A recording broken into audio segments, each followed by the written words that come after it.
We haven't learned until now that a person is permitted to cook on Yom Tov, l'tzorech Yom Tov. That's ochel nefesh. That was one of the things that the Torah permits. So the problem the Chachamim were always afraid of and always concerned with was the idea that if I let you cook today, you had nothing to do on Yom Tov, you couldn't work, so you would use it in order to prepare massive amounts of food for the rest of the week or the month or what have you. You would take that opportunity and take advantage of it. So therefore the Chachamim instituted a number of rules, a number of gzeirot, a number of stipulations in order to prevent people, in order to allow people to do the food they need, to do the work they need for Yom Tov, but not for after Yom Tov. And we're going to see this theme over and over. And this begins, we're going to see this in Beitzah Perek Aleph, Mishnah Chet. The Mishnah says the following: Haboreh kitnit b'Yom Tov. Kitniyot are legumes, as we well know, that when they harvested the legumes, until very recently, now in Israel, it's you can buy the split peas and use them. But until very recently, when you bought split peas or rice or what have you, forget the bugs, it was like rocks and stones and whatever. And that makes sense because in the process, it was always stuff in it, which will explain also why Ashkenazim had the custom of worrying about grains in kitniyot. Things got mixed around. So before you prepared your split peas for the split pea soup, you had to do borer. You had to sort them. You have to sift them. So when you want to make it on Yom Tov, you're allowed to sift it. You're allowed to do the thing you need to do in order to prepare the food. So when you do this borer, this sorting, okay, the Beit Shammai said, borer ochel ve'ochel. You are allowed to sort out ochel, take the ochel, the good, out of the bad. In the halachot of sifting, of borer on Shabbat, this is a very common concept. So we have borer, and according to Chazal, on Shabbat, you have to take what's called ochel mitoch psolet. Okay, you have to take ochel, the food, out of the psolet, out of the chaff.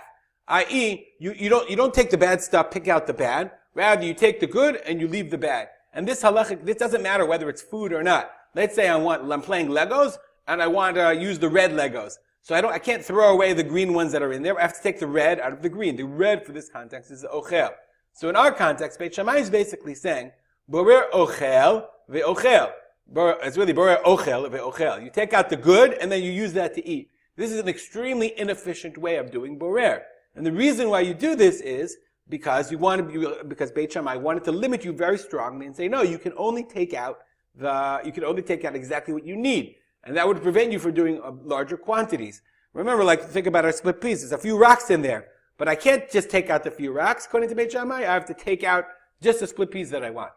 Beit Hillel says, no, borer kedarko, you can do borer, you can sort out normally, i.e. take out the rocks, becheko, in your lap, bekanon ubetamchui. Kanon and tamchui, I looked at the Sefaria, let's see what they say, kanon and tamchui, okay, in the basket, and into a dish, back to our Mishnah, avalo betavla, you can't do it on the board, i.e. on a table, velo benafa, velo bekvara, nor can you do it with a sieve or a sifter. And not a sieve is let me make it this smaller so you can see it. It doesn't let you make it smaller. Okay, this is someone using one of these sieves. It was like this basket made thing. There was a similar kind of, a thing that they used to sort out, to sift massive quantities. Okay, that's why you can't do it on the table, and not with the nafa or the kvara. So he says you can you can take out the bad stuff and do it the way you need to, but you can't do it in any way that you would do in a normal way. Okay? That's what he says. Since it's not great tircha. This is the Gemara says. What if it's just easier to take out the good stuff?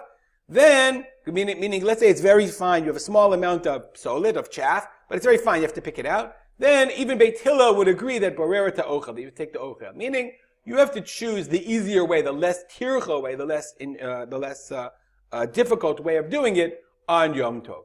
Now, Gamliel says, Af mediach v'sholeh. You can even pour water on it, rinse it with water, v'sholeh, okay? And sholeh, let's see what it means. And remove, but it means to skim off.